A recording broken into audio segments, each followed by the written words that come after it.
मुझे लगता है कि इंस्पेक्टर हमारी जिया को पसंद करने लगा है।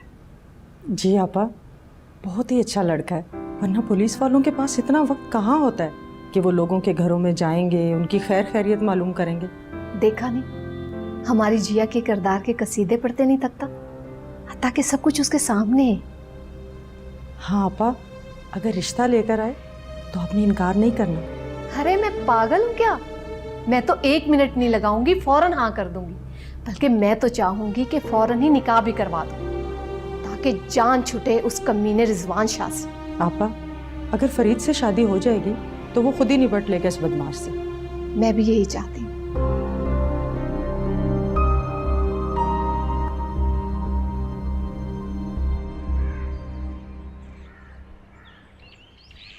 रिजवान पुत्र, खाना लग गया, आके खाना खा लो। आपको पता है कि मैं सबके साथ खाना नहीं खाता। कब तक ये एहतजाज करते रहोगे? इसमें उनका क्या कसूर? कसूर तो मेरा भी नहीं। कितने दिन हो गए हैं जिया को घर गए हुए, मुझे अभी तक कोई खैरियत नहीं मिली। अस्पताल से चली गई है तो तेरी जिया खैर खैरियत से ही होगी। दादू मासी ठीक होती ना तो कोर्ट से बुला लेती। मैं तो अपने वकील से रोजाना कहता हूँ कि पेशी की तारीख ले ले ताकि मैं पूछ सकूं। अच्छा पुत्र, आके खाना खा। यहीं पे ला दे।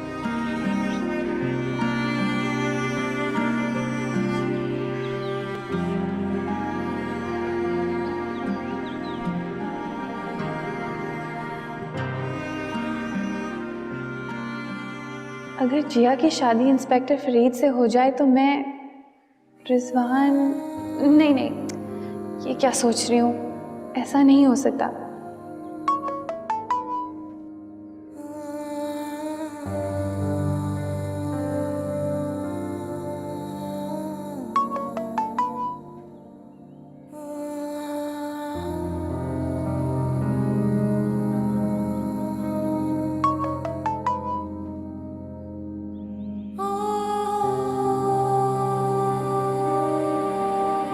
हेलो किरण, प्लीज खुदा के लिए मुझे ये बता दो, मेरी बात सुनो।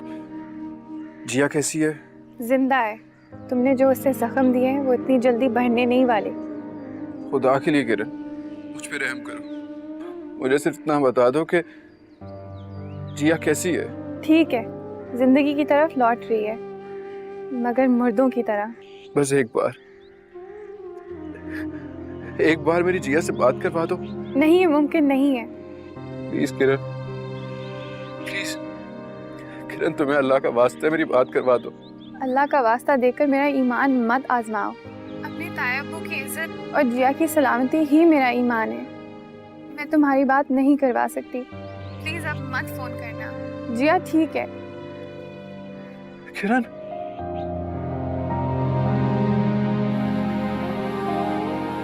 जिया, मैं तुमसे कैसे बेईमानी कर सकती हूँ?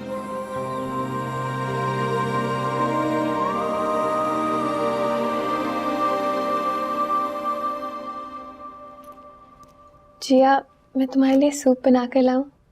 नहीं किरण, तुम बैठो, मुझे तुमसे बात करनी है। क्या हुआ जिया, खैरियत? वो बहुत बेचैन हो रहा होगा, तुम उसे मेरा मैसेज दे दोगी कि मैं बिल्कुल ठीक हूँ। जिया, ये पैगाम इधर से उधर जाने लगे तो वही सिलसिला शुरू हो जाएगा। अब वो खामोश है, उसे खामोश रहने दो। ऐसा ना हो वो खामोशी के पीछे कोई तूफान छुपाए बैठा हो। तुम प्लीज मेरे उससे बात करवा सकती हो? फिर वही दीवानगी जिया, अब इस सिलसिले को रुका रहने दो। किरण। हाँ जिया, ये राब्ते बदनामी को आवाज़ देते हैं। तुम्हें पता है ना, ताया अब्बू और ताई अम्मी ने अपने फ़ोन बंद कर रखे हैं। दोस्तों से, रिश्तेदारों से राब्ते ख़त्म कर दिए जिया। मेरी वजह से ना? हाँ, तुम्हारी वजह से, क्योंकि तुम्हारी खबर मीडिया तक पहुंच गई है। मैं तुम्हारे लिए सूप लाती हूँ।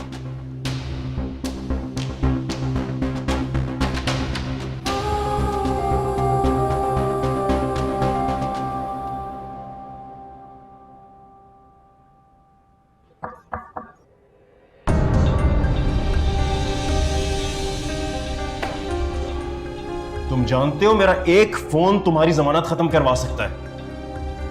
क्या करने आए हो मेरे सामने? अकबर अंकल, आप मुझे माफ कर दें। मेरी हर गलती, मेरी हर खता को। अच्छा, सजा से डर गए हो? नहीं, सजा से नहीं डरा। आप चाहे तो मुझे फांसी लगवा दो, या चाहे तो उम्र भर के लिए कैद करवा दो। लेकिन प्लीज खुदा के लिए मुझे माफ कर दें आप। इज्जत का अगर कोई कसास है तो मुझे बताओ, मैं वो वसूल करके तुम्हें माफ कर देता हूं। ऐसी कोई दौलत नहीं है, कोई कसास नहीं है जो इज्जत से बढ़कर हो। हाँ, मगर अगर आप मुझे अपनी इज्जत का मुहाफिज। बकवास बंद कर गुंडे। मैं तो समझा था 2 दिन लॉकअप में रह के तेरी अकड़ ठिकाने आ गई होगी, मगर तुम। अकबर अंकल प्लीज, पुलिस को कॉल करके इस मामले को हवा ना दें। देखें, अगर आप चाह रहे हैं कि मैं कोर्ट में चला जाऊं तो मैं खुद कोर्ट में चला जाता हूं और यहाँ पे आने का जो जुर्म किया उसका एतराफ कर लेता हूं। अगर पुलिस को कॉल ना करें। दफा हो जाओ यहां से, और मेरी इस खामोशी को मेरी आखिरी भीख समझना। Get out! आई से गेट आउट!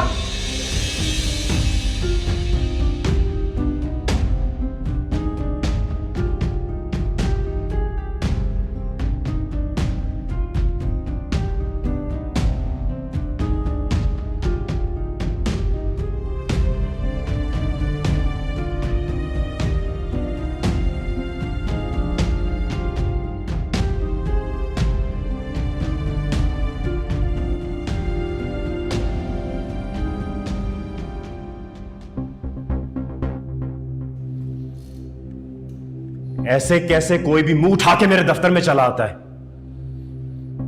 ख्याल रखना आइंदा।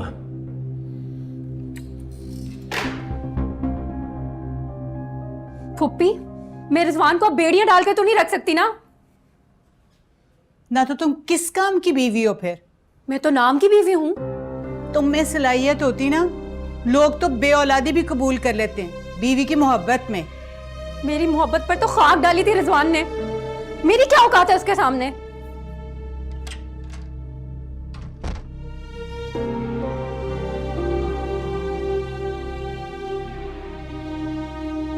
रिजवान शाह, ना तुम फिर बाहर गए थे? फुप्पी, आप रिजवान को जंजीरों में नहीं जकड़ सकती। चुप कर जा तू। क्यों तू उसको भड़का रही? तुझे इसके गुस्से का अंदाजा नहीं है? आपको भी अपने बेटे की दीवानगी का अंदाजा नहीं है। इश्क के लोग तो सौदाई होते हैं, सौदाई। क्यों रिजवान? तुम ऐसा करो, अपने इश्क की आग से जमाने को आग लगा दो और बोलो, इश्क जिंदाबाद, इश्क जिंदाबाद। बेवकूफ लड़की, बेहदायती, तू अपने शौहर के इश्क की आग को हवा दे रही है। दूंगी हवा, दूंगी, क्योंकि मैं खुद इश्क की मारी हूँ। रिजवान शाह की इश्क की मारी। देख रहा है तू, देख रहा है तू, ये होता है इश्क, ये होती है बीवी की मोहब्बत, और पागल हो गई वो तेरी मोहब्बत में। मम्मी, माफ कर दे मुझे। रिजवान,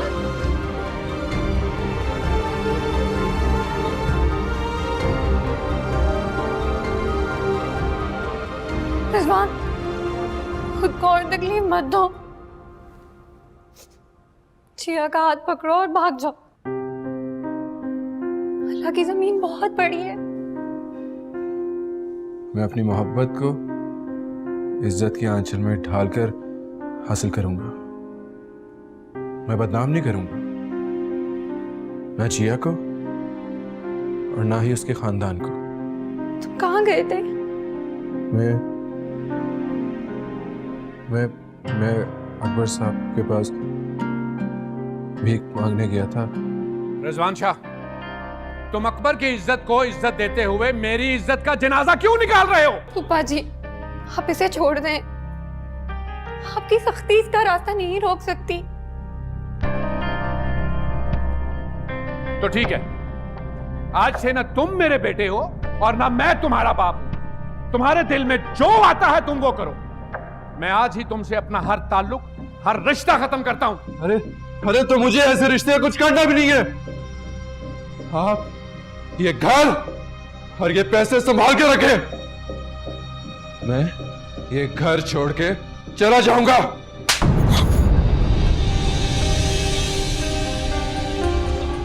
तुम इस घर से कदम बाहर निकाल के दिखाओ मुझे।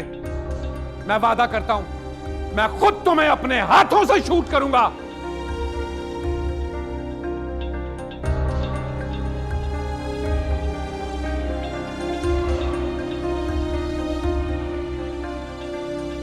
रिजवान, नहीं, तुम घर छोड़ के नहीं जाओगे। जिया दुल्हन बनकर इसी घर में आएगी। तुम हिम्मत नहीं हारना।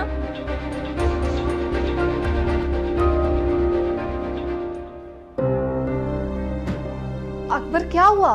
तबीयत तो ठीक है आपकी? आज वो कमीना फिर मेरे ऑफिस आया था। कौन?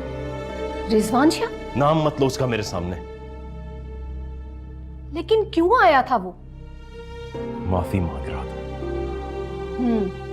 इसीलिए कि आप केस वापस ले? नहीं, इसलिए कि मैं जिया का हाथ उसके हाथ में दे दूं। क्या? उसकी ये मजाल? आपको चाहिए था कि आप पुलिस को फोन करके उसे अरेस्ट करवा देते।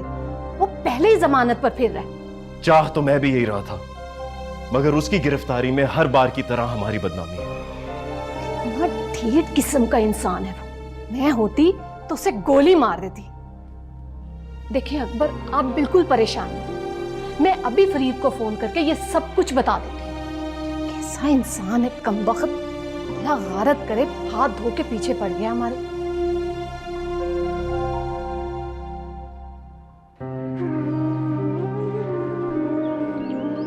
चुप करो जिया, वरना तुम्हारे ये आंसू एक नया तूफान खड़ा कर देंगे। मुझे मालूम था वो मुझे कभी नहीं भूल पाएगा। वो इश्क की आखिरी हदों को पार भी कर जाएगा, मगर मुझे कभी नहीं भूल पाएगा। खुदा के लिए जिया, तायब्बू की हालत देखी है तुमने? अब्बू के पास क्यों आया था?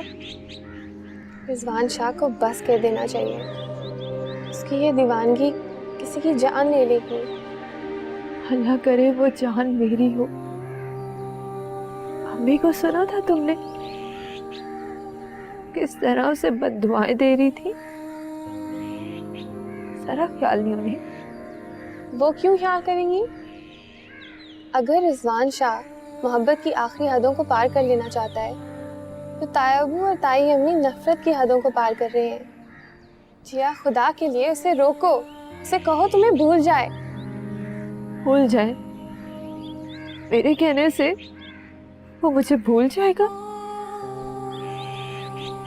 कभी नहीं। अच्छा, खुदा के लिए रोना बंद कर दो। ताई अम्मी ने देख लिया तो नई मुसीबत आ जाएगी। किरण, मैं क्या करूं? तुम शादी कर लो जहाँ तायब्बू कहें।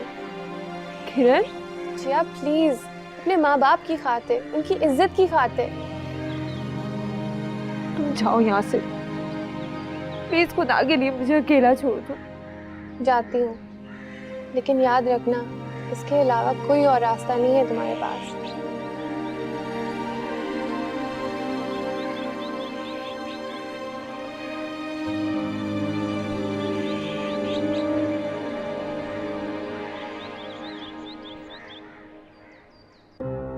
मुझे हैरानी है उस शख्स की जुर्रत पर। आप दफा करें उससे। और हाँ, जिया के सामने भी उसका जिक्र मत कीजिएगा। जिया भी अब उसका जिक्र बिल्कुल नहीं करती। और जाहिर है उसकी इस हरकत के बाद जिया के दिल में उसके लिए जगह होगी भला। अल्लाह करे ऐसा ही हो। ऐसा ही है।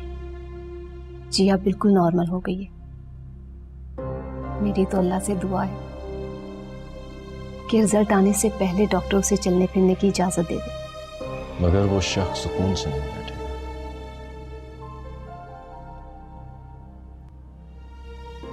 अकबर, आपसे एक बात कहूं? आज इंस्पेक्टर फरीद आया था जिया की सेहतयाबी की मुबारकबाद देने। मुझे तो वो जिया से मुतासिर लग रहा है। मतलब ये कि वो जिया के रिश्ते के लिए इंटरेस्टेड लग रहा है मुझे। मैं तो आपसे यही कहूंगी कि अगर इंस्पेक्टर फरीद की तरफ से कोई रिस्पांस आता है तो आप फौरन हाँ कर दें। इस तरह रिजवान शाह से हमारी जान छूट जाएगी। और इंस्पेक्टर फरीद को तो सब कुछ पता भी है। वैसे भी वो बहुत मुखलिस इंसान है।